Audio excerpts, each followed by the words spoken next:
Alrighty. Welcome, everyone. This is very, very exciting for us. We have a star-studded presence today. Dr. Rania Al-Mashat, Minister of International Cooperation, Egypt, and Professor Mauro Guillén. Bienvenido y muchas gracias. He is the new Dean of Cambridge Judge Business School. I'm really very excited to open this session. I would like to just very briefly walk you through a few of the rules of engagement to make sure that it is a smooth, seamless session. It is, though, a very relaxed session, as you will see. Both Dr. Rania Al-Mashat and Professor Guillén are very warm and open and friendly people. This is a classroom experience. We welcome all your questions and interactions with them. Just as a quick reminder, the main rule is that the conversation happens under Chatham House rules, which means that it is not for public record, and that's because we really want to foster a very friendly and intimate conversation. If, however, you would like to make any public statements after the conversation, after the session, please do get in touch with me. So they are subject to approval, but I would be very happy to work with you on that. Now, of course, we do want to make sure that you get to actually interact with our guests, since this is a classroom experience, which means that in the Q&A section, I will be keeping an eye on the chat, or you're welcome to raise your hands. We've also received several questions in our registration form, which I really enjoyed reading. So I will be naming the person and invite you all to invite that person to directly exchange and interact rather than me asking the question for you. That being said, in the very beginning, I will be interviewing Dr. Rania Al-Mashat, who will be talking to us about her book. Of course, her book is the one that was just launched. It is stakeholder engagement through economic diplomacy. It is a fascinating innovation with regards to SDG mapping in Egypt. Of course, many of us come from the development sector, but many of us don't, because we are also a very, very global audience. So whenever we interact, I would just kindly ask everyone to please not use acronyms, because not everyone might understand them in the beginning. So we wanted that it's an educational session. We want to make sure that everyone understands what we're talking about. On top of that, we really do encourage you to comment within the chat.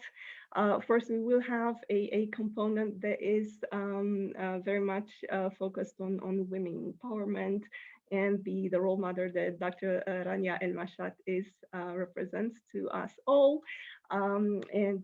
We've been discussing a few questions in that regard. Now, these are more or less the rules. Just please make sure to, if you want to say something or to address us, just raise your hand in the Zoom, or type a message on the chat so that I can see you. I also have, we will have a couple of interventions towards the end as well, which is bit of a surprise for Dr. Rania Al-Mashat, and that's pretty much it on my end with regard to the rules. I will pass it over to Professor Mauro Guillén for the welcoming remarks. Thank you. You're muted, Mauro. Yes, typical mistake. Thank you so much for inviting me, and it's really an honor to share the stage here with Dr. Rania Al-Mashat. And I am just thrilled to be able to talk to you as alumni and perhaps also friends of the Cambridge Judge Business School. I don't begin officially in this position of Dean until September 1st, but I'm already working 24/7 over Zoom. And in fact, tonight I actually have a dinner with alumni here in the United States. So it's really an honor. And I want to say a couple of things. First is I'm going to put in the chat my email so that if you want to reach out to me about anything, the future of the school, about anything that you would like to share with me, by all means, let me know. That's my email in the chat. And you can also find me on LinkedIn, of course. Now, the most important thing that I would like to say is how important it is to think about stakeholders. So I'd like to, perhaps, begin the session here by referring to the book that Dr. Al-Mashat has just published, and say that stakeholders are really important for every organization. They're certainly important for a business school. And the business school has a very complex set of stakeholders, both internal and external. But this is true, of course, of every company, of every organization. And managing stakeholders and aligning their interests with those of the organization is perhaps the single most important thing that a leader of the organization needs to accomplish. Because without aligning stakeholders, there's really very little you can do in terms of accomplishing your goals. And there are several different ways of aligning stakeholders. And I'm sure that later on in this session, we will be covering some of those, especially the ones that Dr. Al-Mashat highlights in her book. But let me just say one very quick thing before we move on. And this is that sometimes people think about aligning stakeholders as a purely instrumental exercise. That is to say, oh, we have stakeholders, so therefore we have to do something about them, right? And normally, I believe that when leaders approach stakeholder management from such an instrumental point of view, that normally doesn't work really well, or at least it doesn't in the long run. It may help you overcome some short-term obstacles, but over the long run, that is not a strategy that works. So for me, at least, the only strategy that works when it comes to managing stakeholders is to capture their imagination, right? You really have to capture their imagination, and you have to engage them with the activities of the organization in a way that they feel part of the mission. So let me stop there, because I think it's really important that we get to the book and we get to the perspectives, very important perspectives that Dr. Al-Mashat can share with us. Thank you so much, Mauro. Words of wisdom there to start us off. Really, really important conversation that we can perhaps just jump into, given the fact that Dr. Al-Mashat really has dedicated her entire career to building bridges of communication. She has worked with the IMF in monetary policy, in transformation, restructuring. It's very important that she also played a key part in managing the various crises that Egypt has had to fare through, from the Egyptian central bank, the national bank, and then really had an instrumental role in making the tourist industry in Egypt bounce back as the Minister of Tourism. And now there she is, the Minister of International Cooperation. And it is no doubt that her incredible rise to success has been to a great extent due to her drive early on in her career to get a PhD. And we are in an academic setting. And I would like to invite Dr. Rania Al-Mashat to start us off by telling us a bit about her drive to get that PhD. Thank you very much, Ioana, and Professor Mauro. Thank you very much, and congratulations on your new post, even if it's September is around the corner. And thank you for all the students and faculty and everyone who's joining us today. Yes, education is extremely important. And for those who have, I'll talk about my own PhD story, but over my career, there are 4 which I believe in. I'll start with the 4 C's, and the first one links very closely to the PhD. And the 4 C's are competence, connections, confidence, and charm. And competence is the first one, and they come in this order, and I can elaborate a little bit more. But the only way to distinguish yourself from anyone around you is by how much you know about the subject matter. And Ioana, you asked me about the why did I want a PhD, or how did that happen? This started with me at the age of 7. And that's true. It's not, I'm not making this up. I come from a family. My father was of political science and national security. My mother was a librarian in one of the big universities in Cairo. And our house always had policymakers, my father's friends. And these people would come and have conversations. As a child, I would see them. And then the next day I would see them on TV, or I would open up the newspaper and see my father's picture with an article he has in the newspaper. And the one thing that was common among all of these people was that each one of them was doctor, whether a man or a woman. So Dr. X, Dr. Y, Dr. Everybody PhD.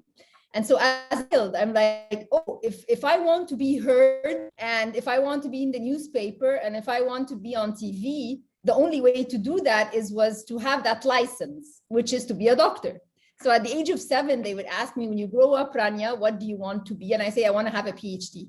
And it would stop there. I didn't know in what field, but I just wanted to have a PhD, because to me, that was the only way to be credible. So as time passed, I started my undergraduate degree as a computer scientist. This was in 1991. This is when computers were starting in the world, and you had the 5.5-inch floppy drive, and programming was very big. I graduated from the American University in Cairo, so that software and writing programs was a niche in the university. So I spent 2 years as a computer science major, but I discovered that I would only sit down and program if I had an assignment. And to me, that was not good enough, because if I would always imagine, if I graduate and my boss doesn't ask me to program something, I would have no urge and no passion to sit down and program. So I was very upset, even though my PhD was 4.0. So of course, and it was a lot of pressure from my parents, because, computer science is the best field right now. It's like AI today, or ICT today, so everybody wants to go into the STEM world. So I had to use help from my father's friends to try and convince them that I really need to change my major.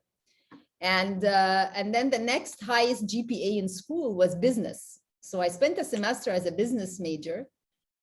I don't mean anything, Professor Mauro, but I felt that at that time it was, I would always get the highest grades in the exam just because I knew the book very well.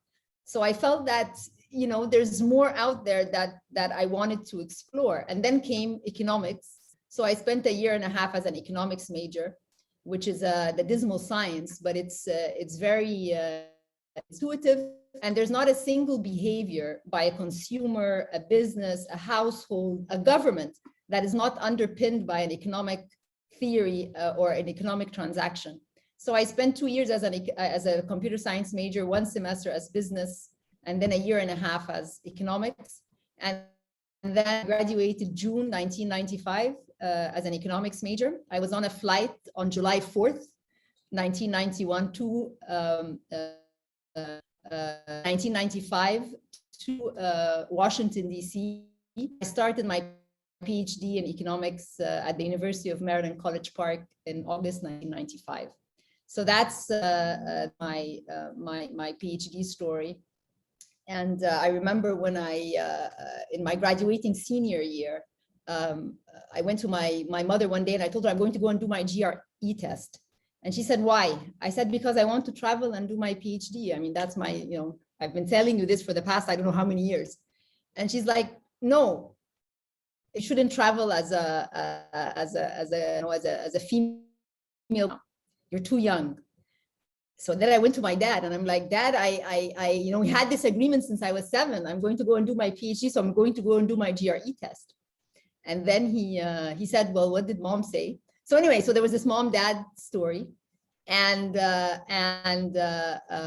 I got a scholarship to do my master's at AUC, blah, blah, blah. But anyway, in the same year that I was a graduating senior, in January 1995, my father was asked to be the cultural attaché in Washington, D.C. So he went to D.C. in January 1995. He came to attend my commencement in June 1995, and the whole family was on a plane to Washington in July 1995, and that's how I started my PhD right away. So I always say that when you want something so much, the universe sort of conspires for you, and things will work out. So that's my PhD story. I love that story. I have to say that I just heard it a couple of times, and I think it's really endearing, and it really shows us, those of us who are in academia. In my case, I've gone back to school after 20 years as a practitioner, because I think that by researching thoroughly, we might find some answers, or at least learn to ask the right questions. Because that is key moving forward, and really with regard to asking the right questions, I think we can segue into Dr. Al-Mashat's work right now at the ministry, because there are, for those of you who might not be that familiar with the development finance architecture, there are so many institutions involved, and they often clash and that is something that is not talked enough about, especially in a development context all over the world. And each institution, whether it is a government-funded institution providing aid for development, whether it's international monetary institution, or sort of local stakeholders, private, public, they all come with a certain agenda. And of course, it is really difficult to manage all those relationships and to make sure that they they have a functional relationship, not just a functional relationship, one that is actually productive. And of course, many countries often don't or have not yet, many countries, especially in the developing world, they have not yet found the key on how to adjust and how to fine tune all those relationships. And of course, that's always going to be a work in progress, but we have to start somewhere. And this is where Dr. Al-Mashat's work is of fundamental importance, and especially key and timely at this point where, after the COVID crisis, we would like to see a different reality and a more equitable distribution of aid, of development finance, one that really also is accountable and transparent. So this is where I'm going to ask Dr. Al-Mashat to describe to us the maze of relationships that she has been so successful in navigating, because I have to tell you that just in the past year, and mind you, Dr. Al-Mashat has been in office since 23rd of December 2019, so she had the misfortune of being named just 2 months before the COVID crisis struck, but perhaps that was also an opportunity. And within this last year, with the COVID crisis, she was able to attract almost $10 billion worth of funds to Egypt. So I will ask you, Dr. Rania Al-Mashat, to please talk to us about this complex relationship with all the stakeholders. Well, let me just give background, because you mentioned that maybe not everybody is from the field. And let me explain, when countries are in a development process, they depend on their own resources, but like any corporate or business, they also have to tap on finances from other sources, not just from their finances. And the countries have different options. You can go to the international market and issue bonds. You can go to commercial banks and take loans, or there's development finance. And development finance is where you go to international institutions such as the World Bank, the EBRD. You said not use acronyms, but the European Bank for Reconstruction and Development, the European Investment Bank, other multinational institutions, or from countries. These types of finances are concessional in the sense that there's a grace period that ranges between 5 to 6 years, and the payback period is 20 to 25 years, and the interest rates are below market interest rates. So you're talking on average 1% interest rate. So this is a very attractive type of finance, and it's called development finance or development assistance for a reason. It helps countries in their development trajectory. And the UN convened all the countries in 2015, and they agreed on 17 sustainable development goals, which replaced the Millennium Development Goals from before. And the SDGs, or the Sustainable Development Goals, are supposed to act as a common denominator for all countries to work on, to add to a global agenda. So those 17 goals were agreed in 2015. And then at that point in time, all countries committed by 2030, there's going to be a fulfillment of these 17 sustainable development goals. So that's why you find different countries, everybody has a 2030 agenda. So I just wanted to give that background and that context, that there was everybody convened in 2015, and we said, okay, we have 15 years to work on trying to achieve these goals. What are these goals? They're very human-centric. So you have no poverty, no hunger, renewable energy, better infrastructure, clean water, partnerships, peace. So the 17 goals are very relatable to any individual, to any business, to any government. The idea was to create a common language. So that's when we say SDGs and when we say the 2030 agenda. When COVID hit in 2020, every country was running around trying to mitigate the impact, the health crisis, and everybody had very big economic issues. Unemployment and economic activity was coming to a halt, and sectors were basically completely stopped. And there was a real fear that countries would be derailed from their commitments to the SDGs. And for us as Egypt,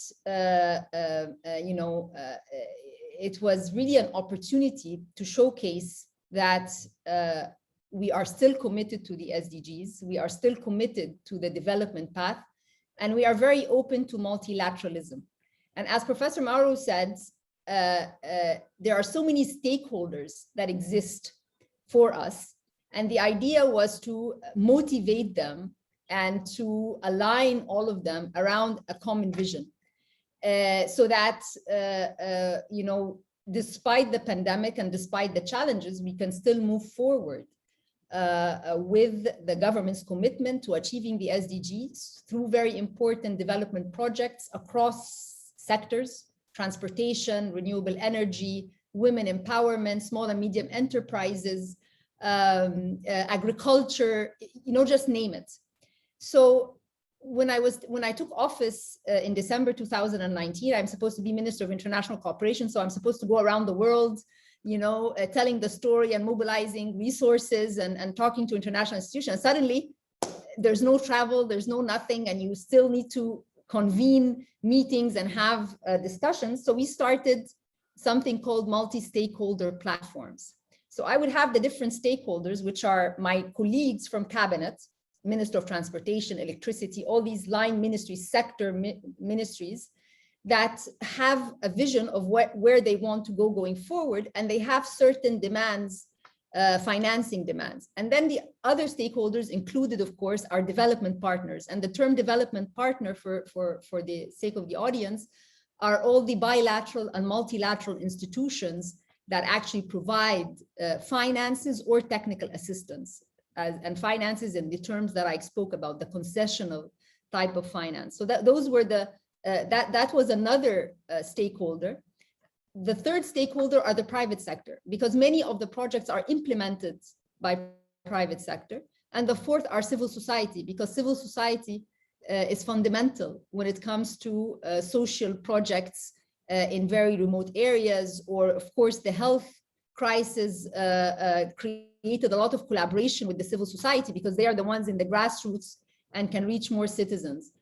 So basically, the multi-stakeholder platforms is how we convened using technology, of course, to be able to mobilize resources, but make sure that these resources are not, there's no redundancy, because sometimes in the development world, a lot of people may want, or a lot of institutions may want to give money, and the recipient has to be very clever in making sure that the funds go to projects in a certain way, that there's not, there's complementarity. So if you have a project that requires $1 billion, different institutions can come in and each one pitch to fill $1 billion, but there has to be complementarity in the design. So there was a very important element of making sure that everybody was very clear about what we want to do and what the needs are. So that's the first type of engagement that we had with our different stakeholders. And you know, when I was sworn in to office, the president asked me, what is the opportunity you see in this ministry? You know, I had just, I was Minister of Tourism, and then I was assigned to Ministry of International Cooperation, and I did very well in tourism. So he asked me, what is the opportunity in international cooperation? And I told him it's changing the perception of this ministry from a ministry of loans to a ministry of economic diplomacy. And this is where we came up with this concept of economic diplomacy, and we have principles of economic diplomacy. And that's why the book is called Stakeholder Engagement Through Economic Diplomacy. And in it, we go over our principles. And there are 3 principles. The first one is the multi-stakeholder platform that I spoke about. The second was you want to mobilize more resources. And in order to mobilize more resources, you want to have a compelling story. And all of us read our Instagrams and LinkedIn. It's all about storytelling. So countries are not any different. You need to have a compelling story as a country. And so we wanted to say, okay, each and every dollar that came in from our international partners, which SDG we able to achieve? So we went from a project base of, rather than saying I have a water waste management plant, or I have a renewable energy plant, or I have a project for SMEs, I'm going to say this dollar was assigned to SDG number 7, so renewable energy, or this SDG helped decent jobs, SDG number 8. So we did the second principle, which is official development assistance mapped to the SDGs. And we're very proud that this is a country-led exercise. We went through the literature. There are different approaches. In the book, we describe these approaches. We show the different results. Sometimes it's done at a sector level. So you say that this amount of money went to electricity, this is SDG number 7. So that's a very direct way of doing the mapping. Then the next one is to do a project mapping. So you hold a project, and in that project, you can either do a single mapping or multiple mapping. And there are different relationships that start to appear. So we did this exercise for the 17 SDGs. So this is a very novel approach of storytelling when it comes to development assistance. And then the third principle, and this is again leveraging on my 2 years as Minister of Tourism, is what is the narrative? What is it that we are convening our stakeholders around? Why are these projects important? Why do they matter? Why would anyone care? And how can we tell a consistent story across the different stakeholders? So came the third principle, global partnerships narrative, which is every project would be people at the core, projects in action, purpose as the driver, P and P and P. So for every, again, description for what we are doing with our development partners, we would put it under these P and P and P, or people and project and purpose. How many beneficiaries? Are these projects sovereign? Are they led by the private sector? Are they a private-public partnership? And which purpose, which SDGs being met?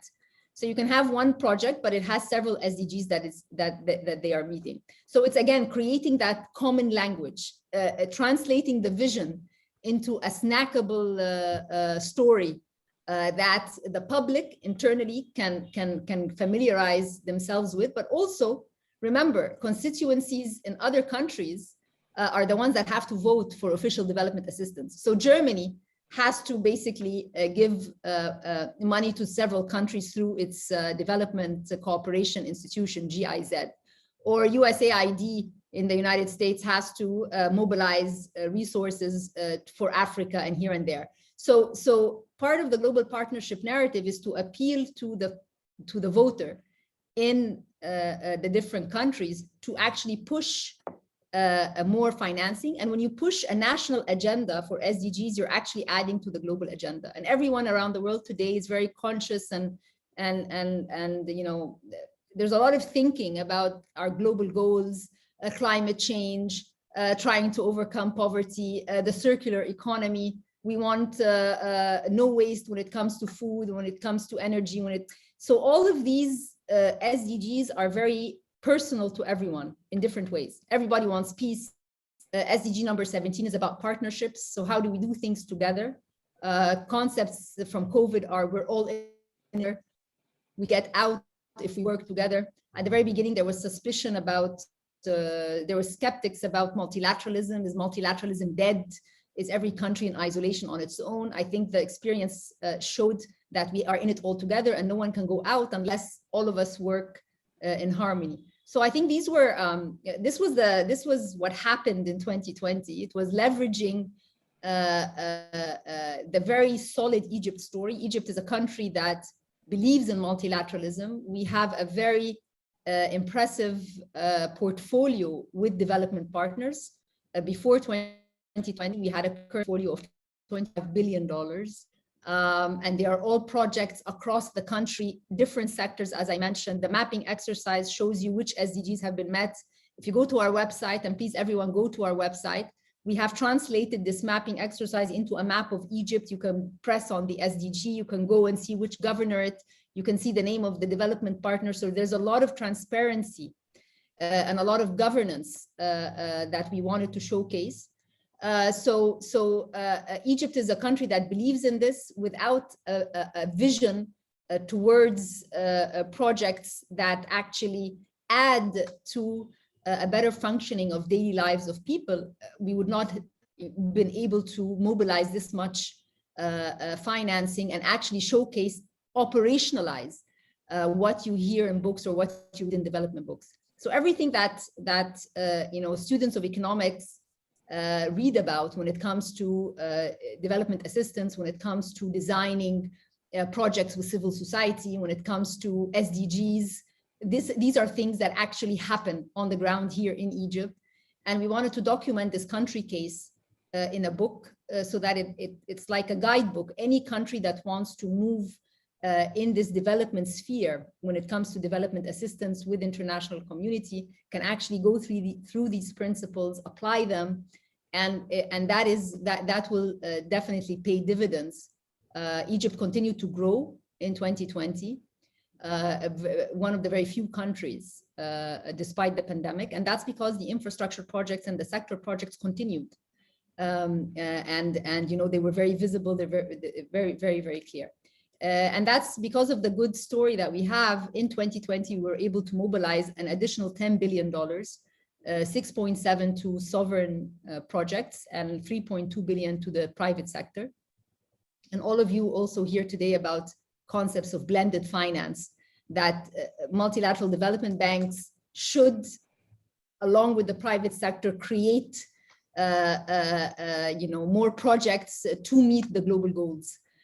So this is another way that countries can create compelling stories, is how development finance for you or development assistance for you have SDGs at their heart.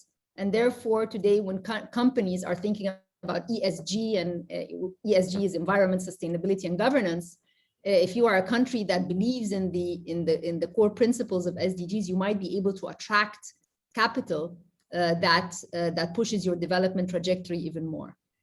So that's why we said we are shifting mindsets through economic diplomacy. Egypt fostering multilateralism and international cooperation through economic diplomacy. This is a country-led multi-stakeholder engagement framework. We're all in it together. There's a very big degree of transparency, governance. We monitor, we publish. Our website is interactive. So all of these were ways to create that compelling story. My goodness, I could talk to you about this for a week. There's so much to unpack from what you said. There are a few key aspects that perhaps we can talk about moving forward in the conversation. Two really important points of focus that I think we should address. For instance, when it comes to SDGs that are extremely multidimensional, like poverty or like women empowerment. It's really hard to map them because it's such an intricate, complex network around them to be working with them. So that's one aspect. Then the other aspect that really struck me when you were talking about it is that we're learning a lot about that at our Center for Social Innovation, about the fact that leaders are in charge of sense making. And I'm quoting here from your book, where you say that to attain collective action, it is a process of creating, interpreting, and negotiating meaning. And I think that is also fundamental in your work, as you have to juggle, especially with your partners in other developing countries, because you are all going after the same development aid. So maybe you could address these two areas that I have just mentioned to maybe go a bit more in depth into the sense making and the multidimensional aspect of many of the SDGs. Let me start with the multidimensional aspects of SDGs, and that's exactly why the mapping exercise has several approaches. For example, you mentioned women empowerment. In the book, we show that if you do a single mapping, so if you just look at the portfolio of projects that go directly to women empowerment, like in the project document, it says this is for an SME for women or digital skills for women, you would find that the total portfolio is around $200 million. And there are only 4 development partners that are involved. But for example, when you say there's a project for education or transportation, clean water, that affects women as well. And so you find, if you do the multiple mapping, that the portfolio goes up to $3.3 billion. It's across 15 development partners. And there is that multidimensional impact and relationship with other SDGs. So in the book, for the multiple project mapping exercise, you will find that there are these weird charts. They look like spaghetti. And these charts show the size of the SDGs, how many times, how the relationship, the correlation between the core SDG and the other 16 ones.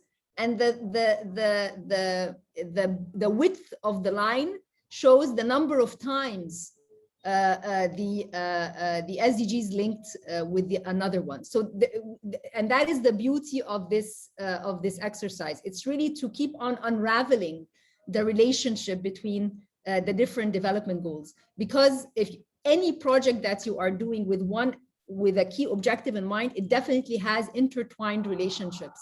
And that is something that we wanted to demonstrate. This is the same for poverty. If you are doing a program on social protection, that affects poverty. If you are doing SMEs, that affects poverty. If you are doing better transportation, it creates jobs, so that affects poverty. So that's the multidimensional aspect of these. And this is very important to be able to attract more capital. Because each and every dollar that a firm wants to bring in, today there's responsible business, there's impact investing. And so they want to know that even if they're doing a water desalination plant, that it affects poverty in a certain way, it creates jobs for women. So that's the compelling story that I mentioned. When it comes to sense making, again, countries and investments are just like brands. And you need to, communication is very, very important. How do I, I had a Egypt in The Economist just last week. We were in 4th place when it comes to normalcy index, things going back to normal in the country. And one of the quote that I put there was that the only way to distinguish countries today is how compelling a country's story is in the world. And you create a compelling story through this country engagement, through your commitment to reform. Reform is a continuous process. We started macroeconomic reforms in 2016, and that was coupled with infrastructure projects, which were very important for employment and for productivity, enhanced productivity. And so this paid off in 2020. So we say you reform, you recover, and you rise. So that's basically sort of the sense making and trying to create meaning from the stories that you are providing. And here you have to be very factual. So we're not, when we're packaging this, we're not trying to beautify a story or make something up. These are facts that are quantifiable.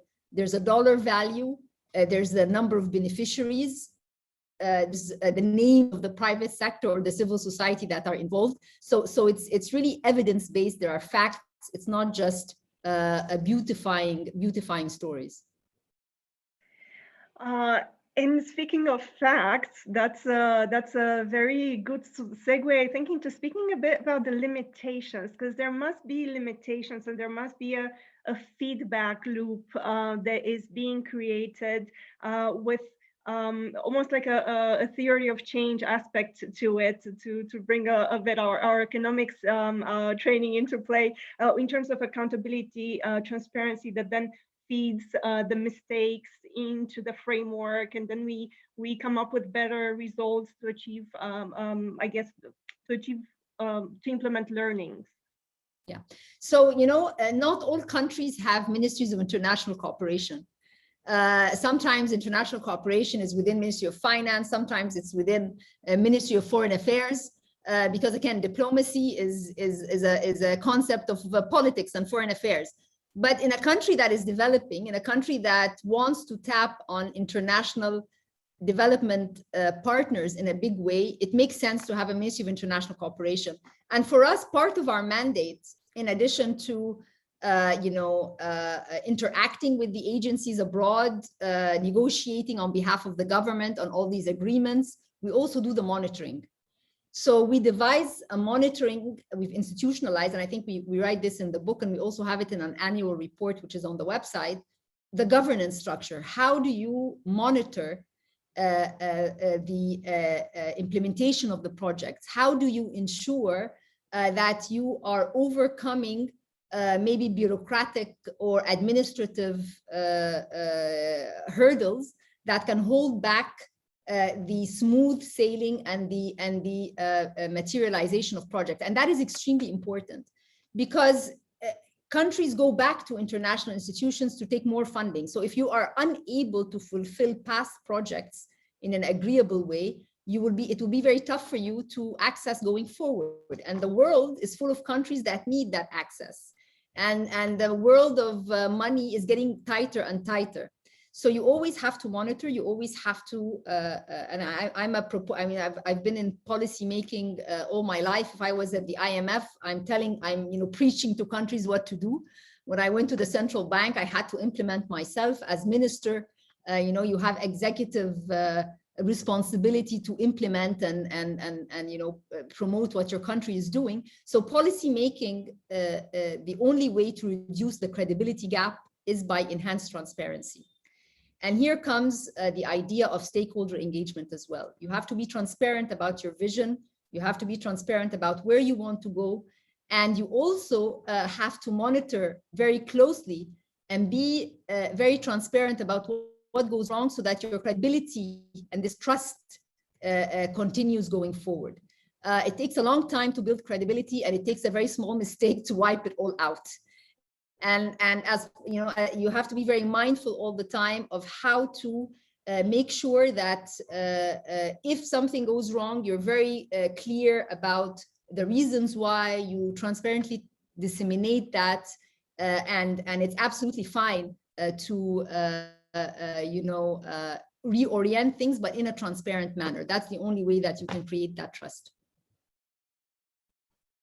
It's really wonderful to hear you speak about this, because there are so many countries that could follow your example. I guess my question would be, where do you go from here? I mean, how do you make sure that everyone, your partners in other developing countries can have access to all this knowledge, perhaps partnering with you, consulting with you to make the best of this, because clearly this is a global innovation. This hasn't been done before, and this is the fascinating part of this. How do we make it accessible to others? I mean, with the exception, of course, you have your book. What do we do to make sure that we encourage others to adopt it as well? So, I'm a policymaker, but also an academic training, and I used to teach. So this concept of, documenting things and having it in a book and structure and all that's very, very important. But also, in the beginning of September, we are convening our first conference. It's called Egypt International Cooperation for Egypt ICF.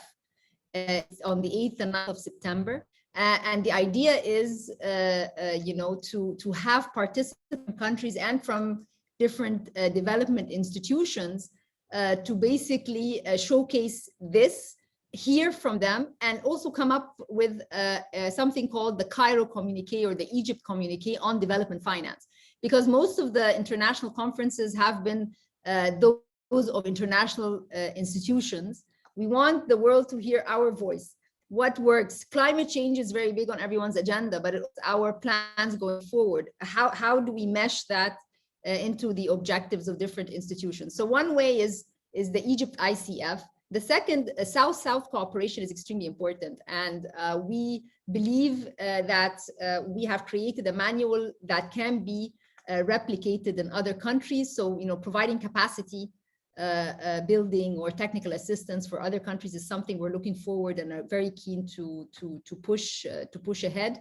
If we were able to travel, we would have gone around to different think tanks to maybe we'll do that virtual. Of course, this was launched on the 29th of June, so it's been a month ago, and the hard copy will come out in September. We're collating a lot of the some of the comments that were made and peer reviews and so forth. So we're hoping that during UNGA week as well, we will be showcasing this, because it's really at the heart of what the UN is trying to promote when it comes to partnerships, when it comes to effective stakeholder engagement, when it comes to putting SDGs at the core of what every country is the vision of every country, and that any national project that you're doing, any national vision that you have, has to add up to the global one. And it's true. The only way we will reach the global goals if every country does what it has to do, having that very, very, very mindful. The next one is, of course, the private sector engagement, and development institutions are coming up with different tools for financing the private sector. A lot of them are, green is here, the green recovery, green financing tools. What does that mean? What do they entail? How can we, create capacity for our private sector to tap on these resources? So, the worst thing for anyone is to be complacent. So when you say, where do you go from here? You have to keep on innovating and thinking where to move ahead. You never, sulk in your own successes, because if that happens, you're doomed. You have to always think about going forward, and there's much more on the agenda. I think environmental climate change is something which is coming up very forcefully. What does it mean? How can countries very quickly change their means, be able to be compliant with the global agenda. So all of these are very important topics and issues that we think about all the time. Absolutely, and Dr. Rania Al-Mashat, please count on us at Cambridge Judge Business School. I'm sure Professor Mauro Guillén agrees as well. I think that this has been truly a fantastic session in terms of us learning about all this wealth of activities that you are undertaking. It's truly very impressive. I'd like to maybe pass it over to Professor Mauro Guillén. If he wants to ask you a question as well, or make a comment. Yeah, let me ask you a quick question before we go into Q&A with the audience. And the question is, it's actually relatively straightforward, right? So it seems to me from everything that you've been saying that especially when it comes to development projects, it's really important to bring to the table many different kinds of constituencies, right, and contacts. So somebody who is starting his or her or their career, okay, and presumably you don't have at that point an extensive network of contacts as you might 10 or 20 or 30 years later. So how do you learn to create that network? What are the steps that you think people who are starting in this field need to take, in addition to understanding the technicalities of development, right? How do they, what is your advice for how people should be building up their network? Yeah. You know, I had the 4 C's. The first one was competence. So there goes the education part and your ability to keep on learning and distinguishing yourself in your field. That is very important. Then comes the second C, which is connections. I do not remember a single interview, whether I wanted the job or not, that I did not go and attend. You know, so try and you know, be there. Conferences, but the only way connections would last, and people like to connect competent people, and people like to show off that they know competent people. So the key is to know more about your subject, handle it very well. That is going to create connections for you, and that connection is going to bring another connection, and someone is going to refer. Oh, they said, oh, I heard her somewhere. If someone wants someone to write an article somewhere, she knows this, she can contribute there. So the way to build more connections is always to be at what you do. Of course, you should always be humble for knowledge. And I always say that there's a very fine line, because the third C is confidence. And confidence comes also by how much you know, but there's a fine line between arrogance and confidence, because sometimes people are full of themselves, and when you don't know enough in your topic, you come off as arrogant. So you have to also be very mindful of when you are explaining your subject. You are confident in it, but you are not arrogant when you are explaining. So confidence is extremely important, and the more you know, the more competent you are, the more confident you will become, and it will show and distinguish you from someone who's arrogant. And the fourth one is charm. You have to be charming, and charming here is, I guess, using your social intelligence. There are many times in my life when I was either the youngest in the room and the most competent, and sometimes that's extremely intimidating to people. So you need to know and sort of decipher. Sometimes I was my subordinate would be double my age at certain points in time.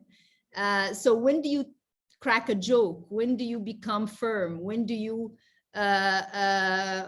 hold your ground? So charm is not being cute. It's being very mindful of the situation that you are in. But one thing that overrides all of this, or sort of is the beginning of all of this, is setting your intention. What intention? There's like intentional leadership in everything that you do. What is the intention of that work? And I remember when I was at Harvard Kennedy School, there's taking a course on leadership. There are three things. You have to be authentic, and that shows, with your passion, and you have to really believe what you're doing, and you have to feel the value of it. And it's exactly like going back to my computer science experience. If I had graduated as a computer scientist, I don't think I would have been very successful, just because I didn't have the passion for it. So being authentic with what you do, setting your intention, being authentic, and being present in every moment. That's very, very important. If you're working on a project with somebody, be very present. If I'm a minister of international cooperation, now my responsibility is something I'm very present in every moment. Now in this session right now, I have so many messages on the phone from different people, but I'm totally present in the moment. So I think it's setting intentions is quite important, being authentic all the time, and being present in every moment. And connections are extremely important. Professor Mauro, it's only through connections that you are able to move forward, and don't belittle a connection. You never know the small person that you meet somewhere in a coffee break that looks very irrelevant today, where they're going to be or how they're going to help in the future. So and always smile. I think it also helps. That's wonderful. Thank you so much. And obviously it shows that you've been very present here with us, because my chat is popping with people saying how amazing this was. Please do feel free to chat generally, not just me privately. I think I didn't want to disturb the session, but yes, the reviews of the session already are amazing. So I'm just going to switch to a gallery view, and I'm going to pass it to our Egyptian colleague from the MBA at Judge Business School, Manar Al-Batran. So nice to see you here with us. Thank you so much for joining. She had a question for you, Dr. Al-Mashat.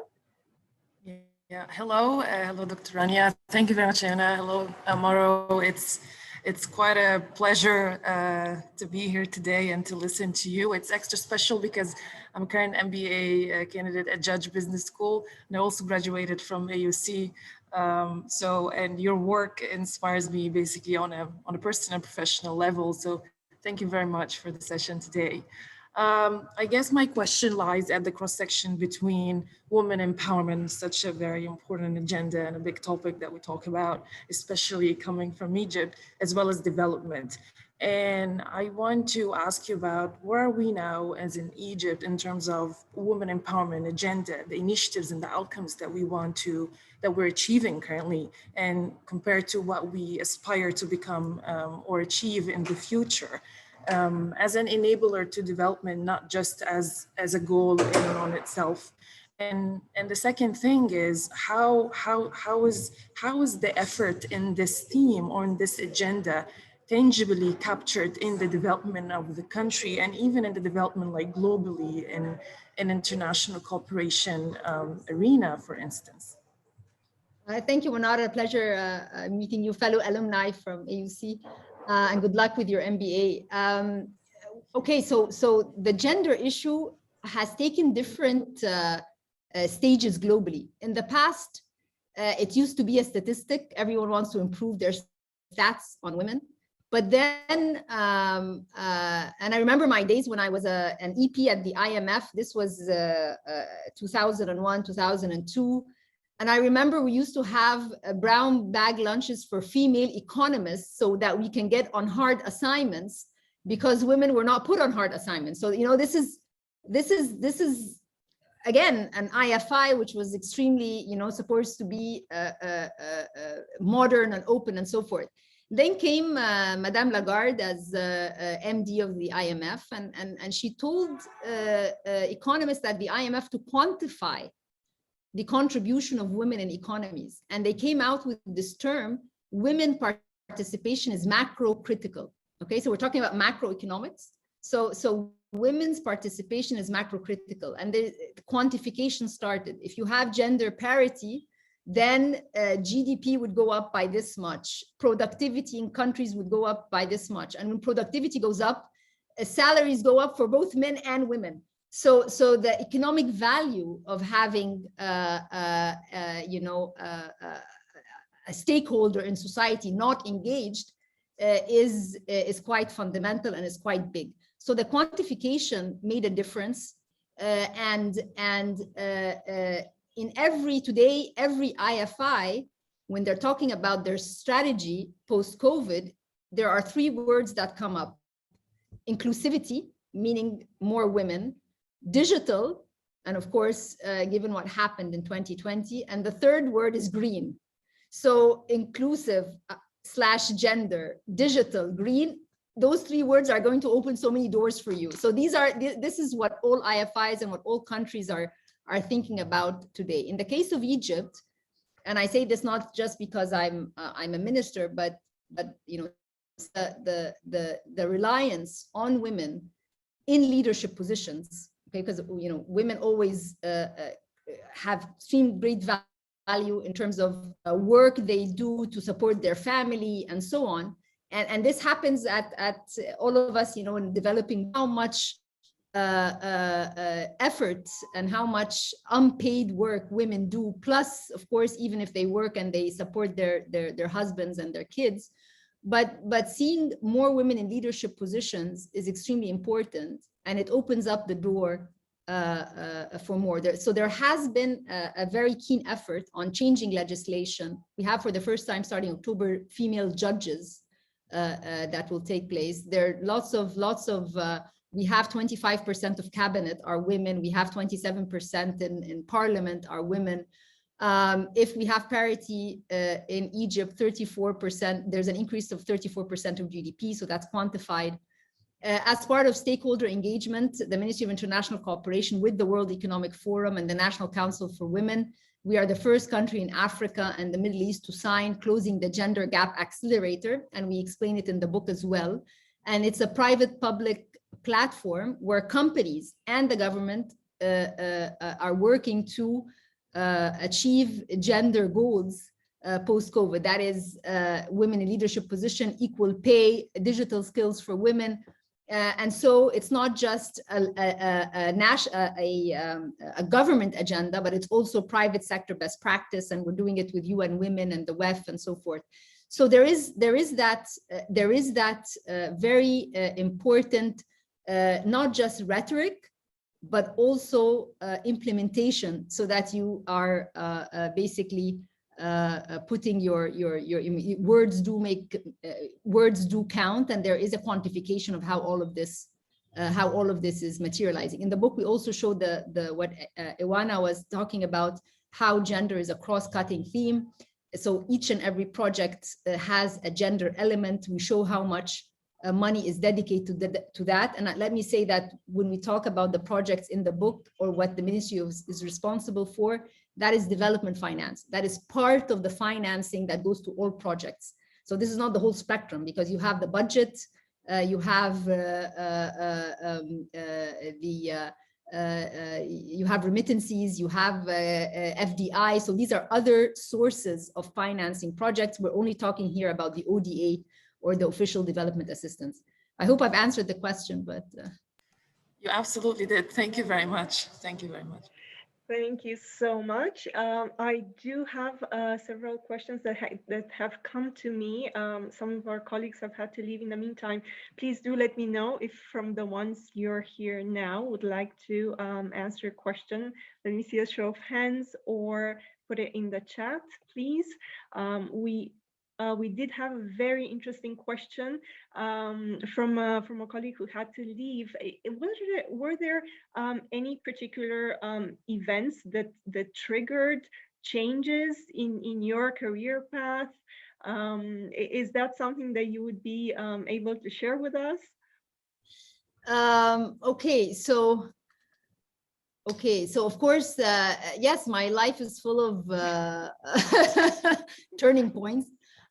So of course, the PhD one was extremely important. I've always wanted to work in policy making, but I did an internship when I was a PhD student once at the World Bank in 1997, and then the following year in 1998, I did an internship at the IMF.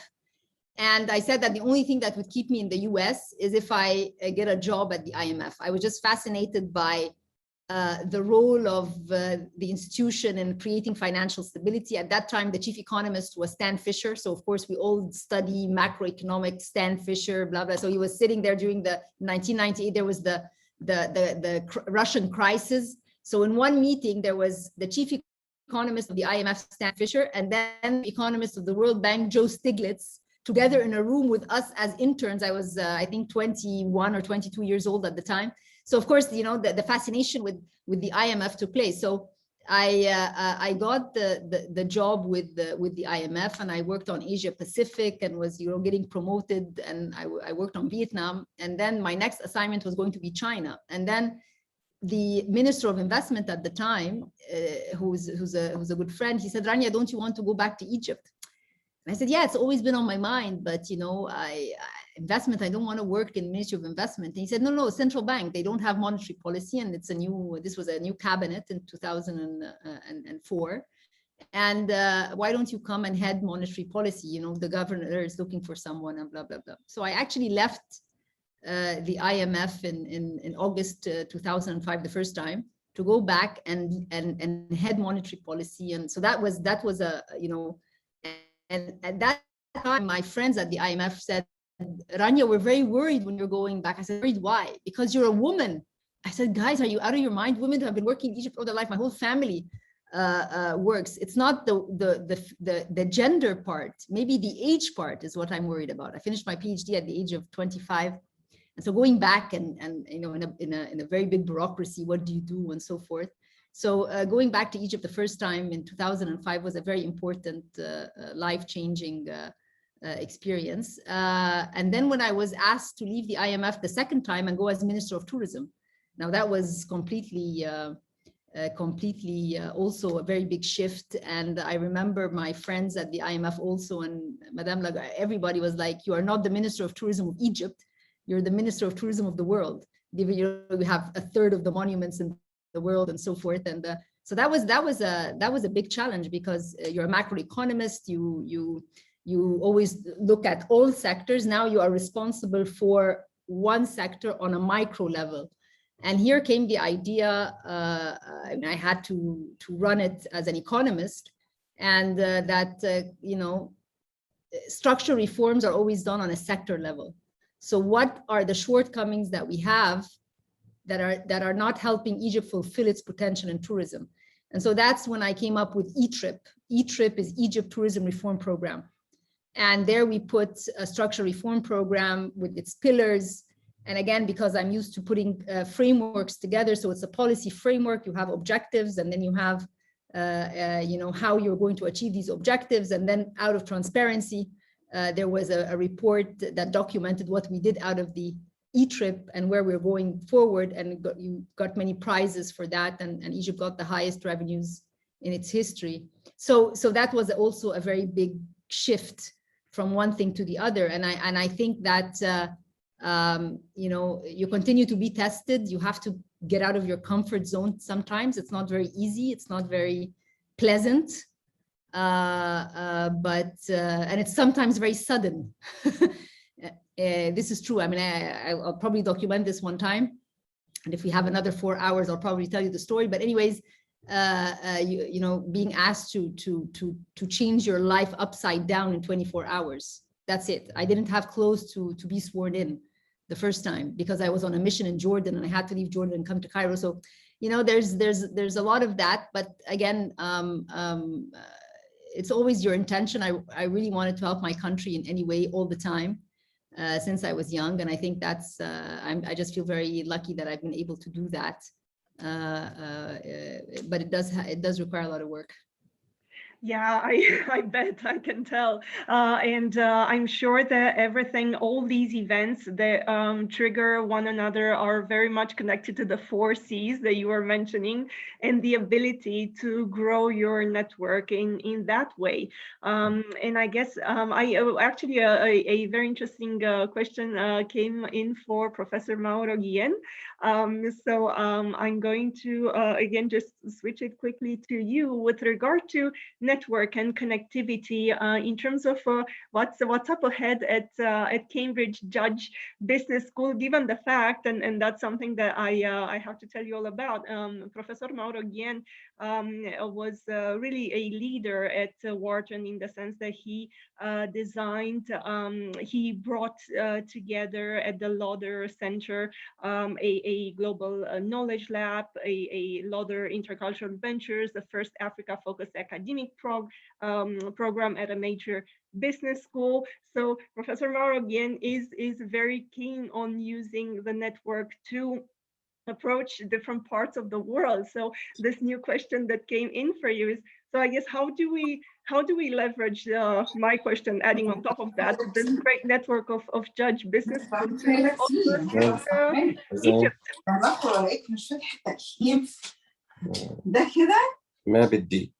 I think there's a mic that is unmuted somewhere. Yeah, now it's muted.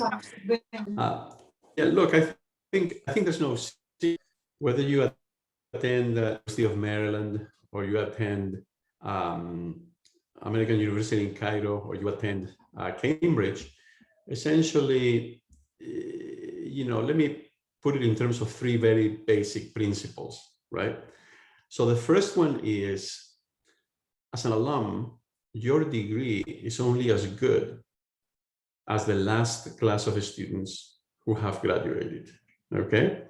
So that's the first principle. Now, from that first principle, we can extract a second principle, which is that if you are part of a network of alumni from a particular university, then it is in your best interest to be engaged and to make sure that every successive generation or cohort of new students is as good as possible, right?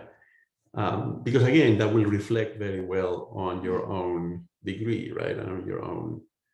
And then from those two principles, we can also extract a third lesson here, which I think is really important, which is that the network effect, this is a concept that is being used very widely these days when it comes to digital platforms, right?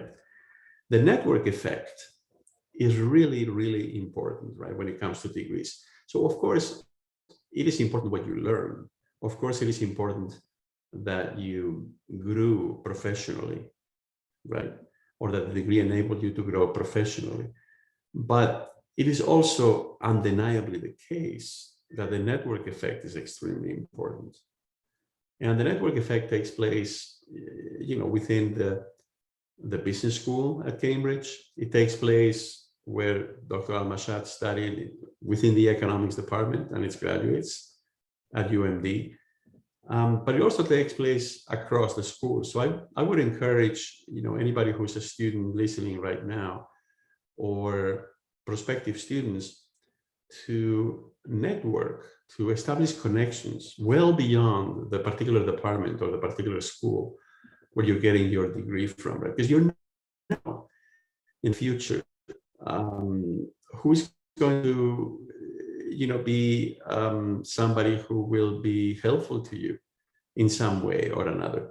And in any event, you're always going to be learning something from people in other departments, in other schools, right? And I think Dr. Al-Mashat will appreciate this. One of my most important connections at the University of Pennsylvania, now I'm at Cambridge, of course, but over the last 25 years that I was at Wharton, was actually somebody in Egyptology. And he is a very good friend of mine now, and I'm very happy that I established that connection. He's one of the world's foremost experts in reading hieroglyphs. David Silverman is his name, and he excavates in Egypt very frequently. And he's famous for having discovered the question mark in ancient Egyptian hieroglyphs, right? It's like how they designated a question, right? So for me, always building bridges, right, is really important.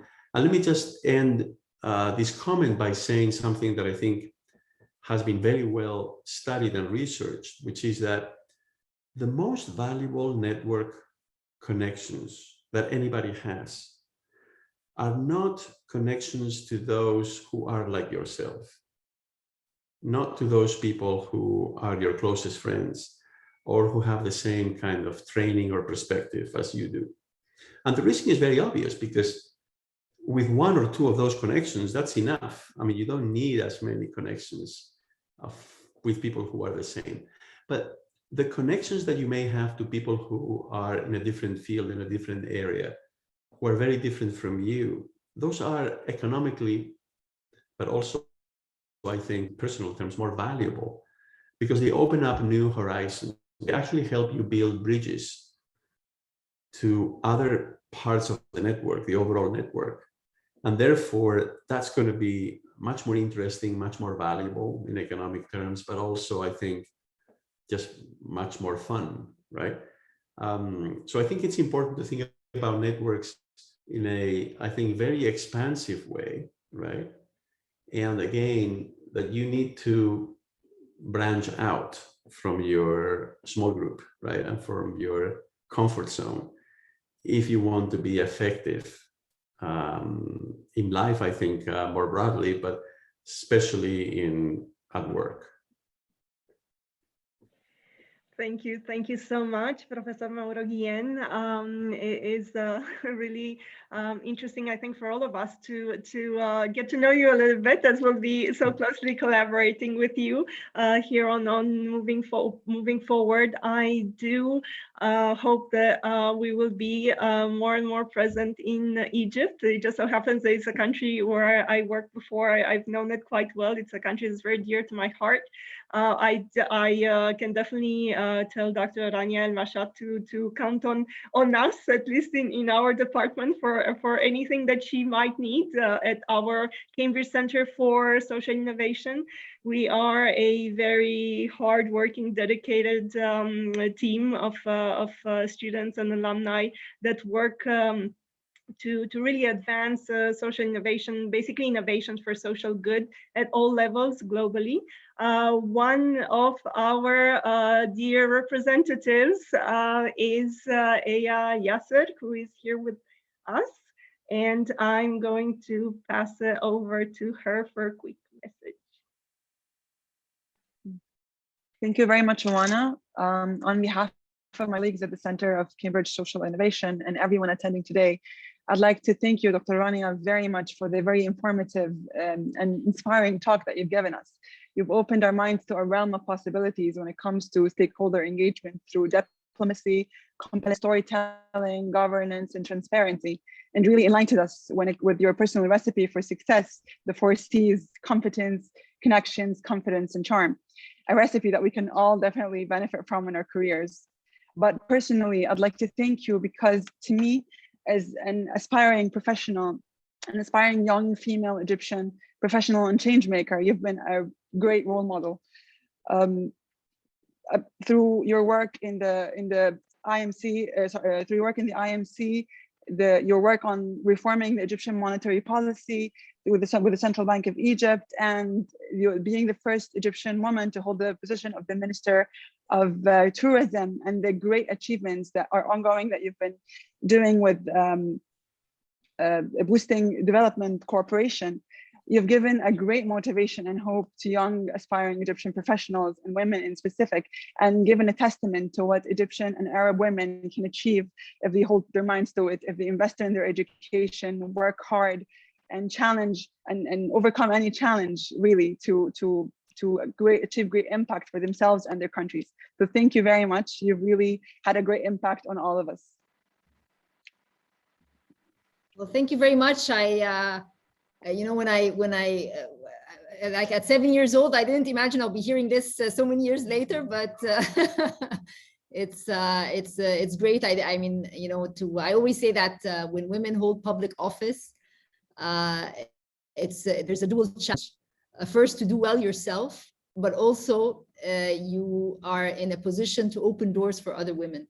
If I had flunked in the Ministry of Tourism, it would have been very difficult maybe to choose a female going forward.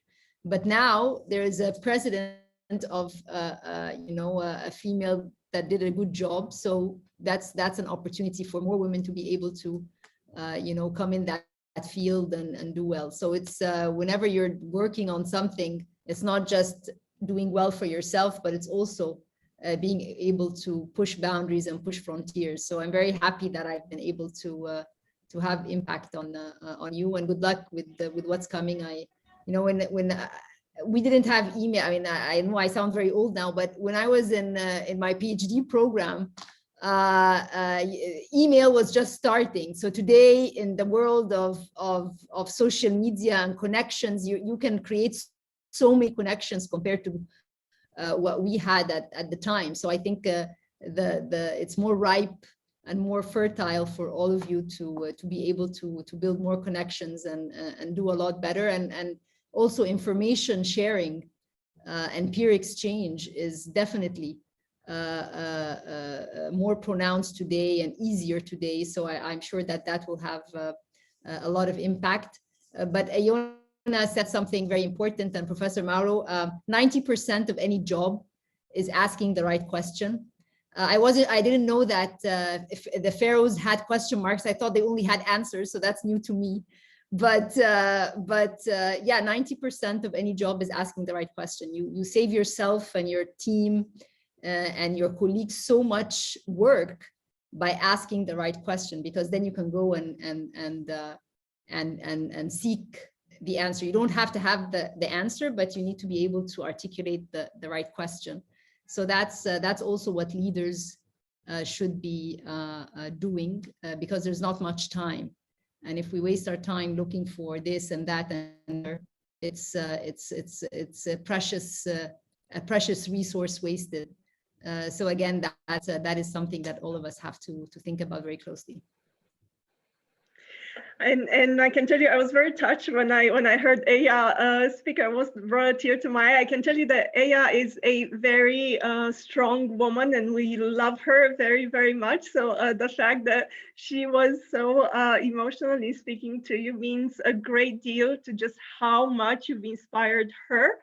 And I think that's being someone who knows Aya quite well. I can tell you that her being emotional in her statement is truly very authentic and a testament to your power, Dr. Rania Al-Mashat.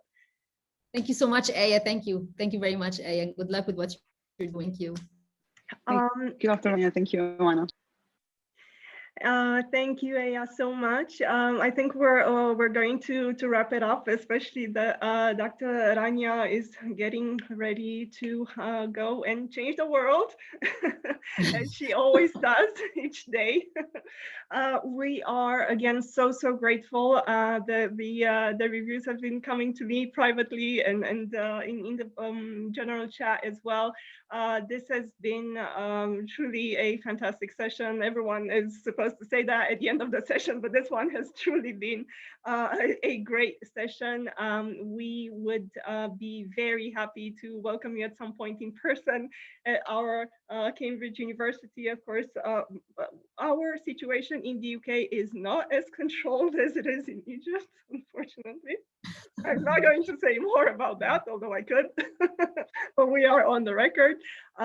We are truly, I think, blessed to be in a university like Cambridge, because its reach is so wide, and it attracts so many bright and talented students from all over the world. Of course, Egypt being at the top of it, top of the list in countries in Africa and the Middle East.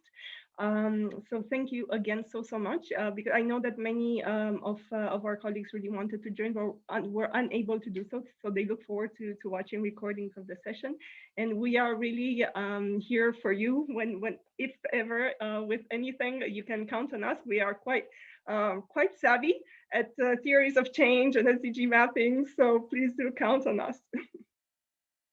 Thank you very much, Ioana. And yes, absolutely. Once things open up, I would love to come and visit the school and have an in-person dialogue with everyone. And thank you for organizing this, Professor Mauro. Thank you very much for hosting me on one of your first virtual conventions here, and good luck to all the students and colleagues, and I enjoyed this very much. Thank you. Thank you so much. Thank you. Thank you, Professor Guillén. Bye-bye. Thank you.